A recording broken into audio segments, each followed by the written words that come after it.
What's up, ladies and gentlemen? It's your boy, Thaniel Gaming, and I'm just going to provide some insight on a question that has been brought up in the Discord server of Fisch at the moment. And that question is, are auras too common? Aura is an aurora borealis. There's one on my server right now, right here. And basically what it does is that it drastically multiplies the your luck when it comes to catching rare fish. Specifically, I think it's times 7 or times 8, something around there. And this is a pretty big question because they did bring up that auras are normally active 24/7, as in it's basically impossible or it's really unlikely to be catching, your rare fish or be grinding without an aura totem because of how low some of these chances are. If you try fishing, say, in I'll just give a random example. In say you're trying to grind for only Falax and you're trying to get your sparkling shiny wrath floppy, which is a legendary fish in the pool, and you try fishing with that zenith rod at night without aura, you're pretty much gonna get a floppy, maybe one in like, I don't know, like 10, one in 5, one in 10. Somewhere along those lines. Normally you're just gonna be getting the high or whatever, those big fish out of the water. However, with aura, you would be able to get the floppies every one or two fish, which, greatly increases your chance of getting that, sparkling shiny wrath floppy. And the devs brought up that this, mechanic can in fact break the game because of the fact that it happens just so often. Like, there's aura basically in every server, and if there is no aura in a server, well, then you can bet that there is basically no grinding in that server. Um, Let me provide some insight to that. So, aura is a very important thing just because of the fish chances. I'm going to be honest, the fish chances are not really the best. I currently am working towards getting the Oni Falax Mastery, which requires me to perfect catch Scyllas, 100 Scyllas. And this is sort of an issue if aura were not as common as it is. If I didn't have, just 100 aura totems sitting in my back pocket, this would definitely be pretty much impossible. I mean, it's already like pretty much impossible right now. I'm going at a really, really slow pace, but without aura, this would be pretty much impossible just because of the chances of hooking a Scylla.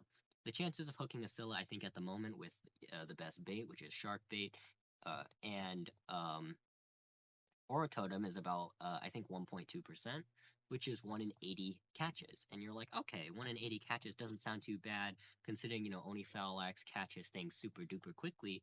But you gotta just know that, like, 80 catches is actually no joke. I think only Falax can catch about, on average, 5 or 6 fishes a minute. And if we multiply, that by like 10 or 15, that means I'm basically hooking a Scylla every 15 minutes. And, that doesn't sound too bad, but like, I'm not going to be perfect catching that Scylla every time. Or, if I wasn't using Oni Falax, I could, lose the Scylla just because it does stupid bite RNG or whatever. So, hooking fish is definitely a problem if there is no aura. Oh, speaking of the devil. Um,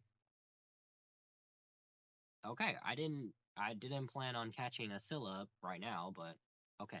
But anyway, I think that the problem of Aura is that this game's like economic system is really fundamentally flawed.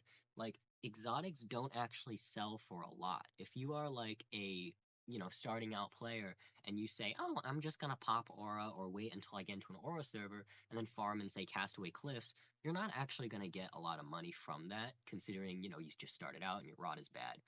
Do not tell me to lose the Scylla. I'm not going to do it. Anyway, um, so yeah. However, I think if they are going to nerf the chances of getting aura or increase the aura totem price to a, pretty unreasonable amount to bulk buy, then I think they would need to add some sort of pity system. And I think a pity system would be really, really nice in a game like this anyway. Of course, don't tell people that there's a pity system, but, keep it secret. So, like, let's say that I am trying to farm Scyllas, and without aura, I can catch a Scylla maybe 1 in 150. I think that's pretty fair. That's about like 30 minutes of sitting in a pool. And considering that some Scylla hunts go away in 15 minutes, I think 1 in 150 catches will be a Scylla, specifically in the pool, not like I go beforehand, catch 149 fish, and then come to the Scylla pool and catch 150 fish. No, no, no. I come to the Scylla pool to catch 150 fish, quote unquote, during a Scylla hunt. And then on that 150th fish, I can guarantee a Scylla unless the Scylla decides to spawn beforehand. And that would be without Aura. And with Aura, it would be lowered to maybe 80. And that would make, Aura grinding, a lot more balanced. And that can also be with other exotics too. Instead of, like, it could be 1 in 10, you get an exotic. Or 1 in, 20. Honestly, 50 is too bad. 1 in 20 without Aura. I think that would be really, really fair. And, like, also, it would discourage the use of Aura because you could just argue that, oh, you don't need Aura because there's the pity system. Literally, you could grind without Aura if you are broke or if Auras are just that hard to come by. So I think that is some, insight on, what they could possibly do with with nerfing Aura in general. I also think getting ore is a little easy. Maybe they should move it to like the top of Northern Expedition or something. Please don't do that. Actually, that would be pretty sad. But that would be pretty lore accurate, considering auras happen in like the winter and in high places. Okay, this still is being really annoying, but he's done for, regardless. That's not my finger. So this is toasted.